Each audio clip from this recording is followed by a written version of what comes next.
Hello and welcome everyone to another Jungian analysis video. Topic of this video will again be Berserk. In this video I mean to do two things.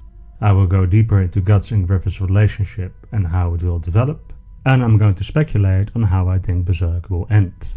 This last thing will purely be speculation on my end, informed by Jungian psychology but still only speculation. Just like my Griffith video, I will be referring to Nietzsche as well as to Jungian psychology, and I'm going to dive deep into certain elements straight away. So if you are new to Jung and Nietzsche, I recommend you watch my other Berserk videos. Links will appear on screen now. I will be spoiling what happens in the story, so be warned, and some segments will be very much not safe for work. Without further ado, however, let's get started.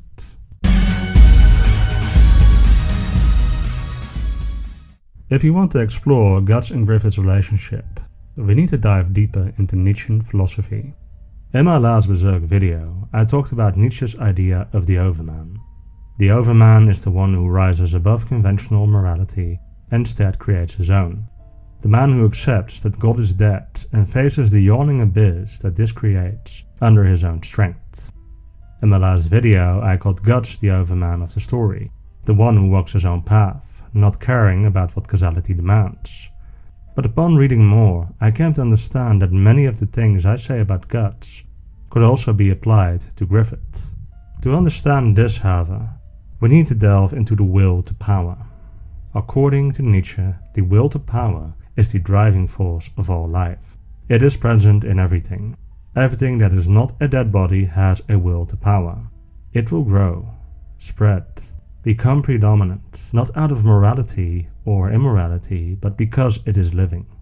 It is the force that calls us to scale unimaginable heights, to create beautiful works of art, or to take a perspective that makes the earth look like a pebble, while at the same time containing some of the darkest impulses humanity has. In his earlier work, Nietzsche linked it to Dionysus, the god of tragedy, ecstasy, and the violation of limits. He is the irrational power that allows us to explore our potential through emotional and behavioral extremes. He visits us when we lose ourselves in something greater, when we are in the flow when making beautiful art, or when we lose ourselves in the crowd during a concert, and also during lynch mobs and gang rapes. We see him in Berserk during the eclipse, when the apostles tear the band of the hawk apart, or with the satanic revelers in the conviction arc. In Jungian terms, he is equated to the trickster, who has the same chaotic energy, as well as with the destroyer, who likewise stands for destruction and regeneration. This last thing makes him similar to Guts. Guts' archetype of the destroyer is very similar to Dionysus. They both embody destruction and unthinking wildness. And Dionysus, like the destroyer, can by destroying make room for new things to develop. Dionysus in legends dies and is resurrected. He dies in horrific ways. He's driven mad, he is torn to pieces, but he always comes back. Again, very similar to Guts. How many times hasn't Guts been torn apart but still survived?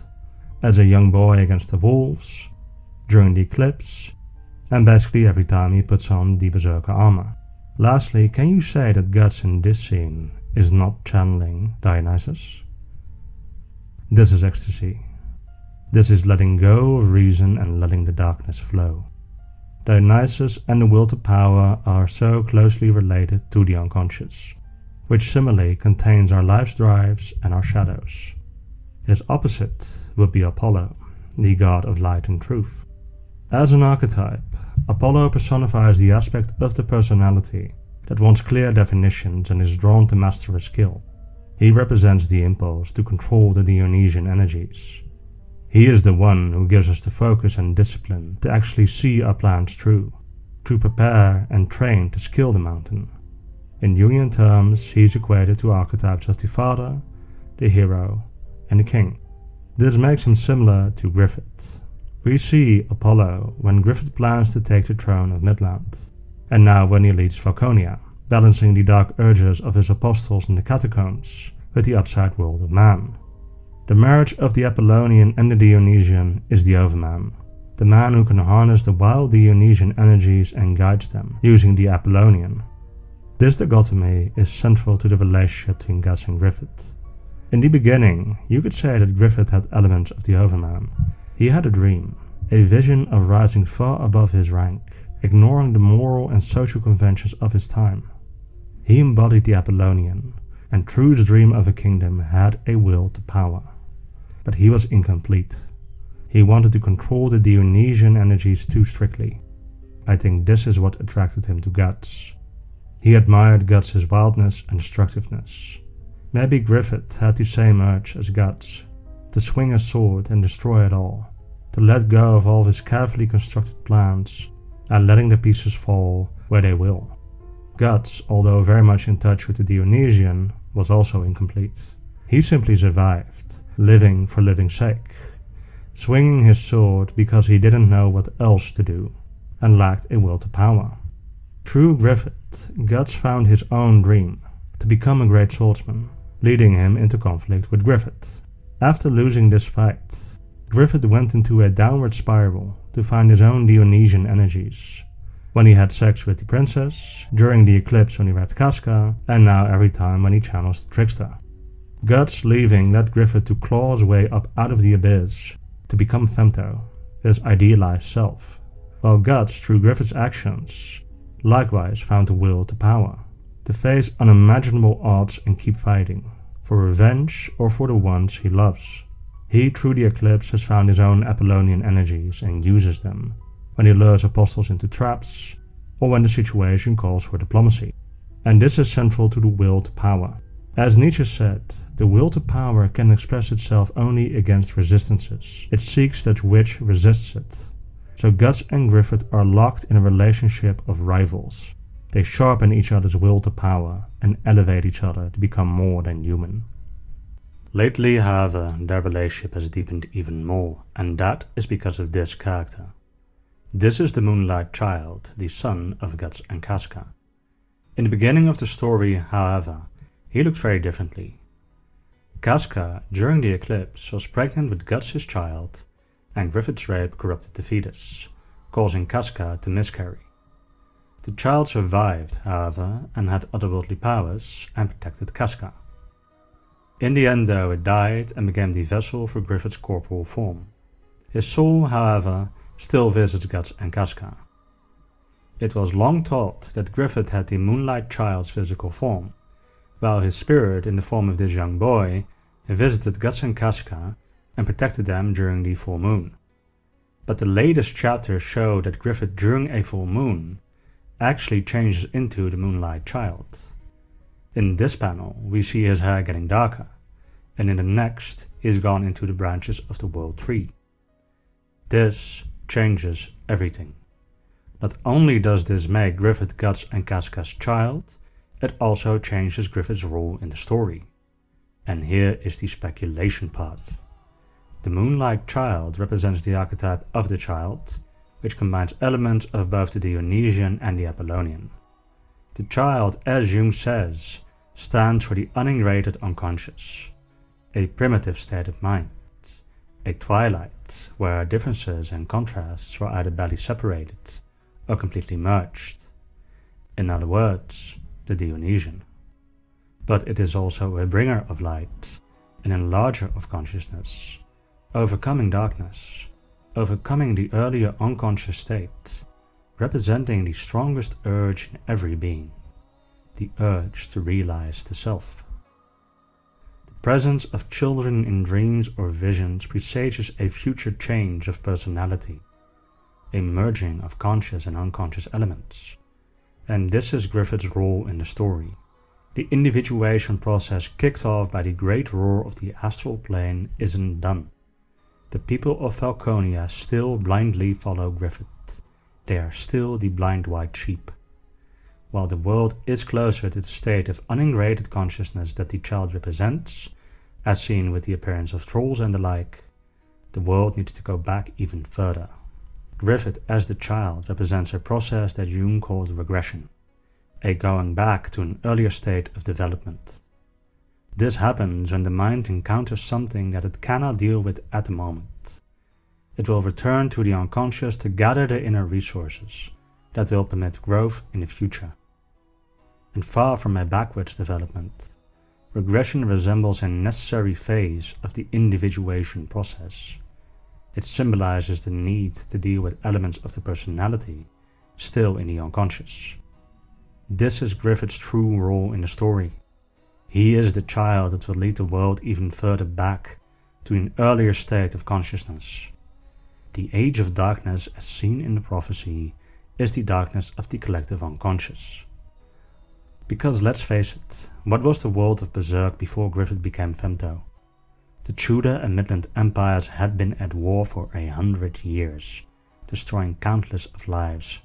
The Holy See hunted and tortured anyone not subscribing to their narrow views, and the Kushan Empire enslaved countless of peoples, using them to breed monsters. Maybe the world needs to be reset, to start anew. Guts' role in all of this is to choose whether he wants revenge or to stand at the birth of a new and perhaps better world.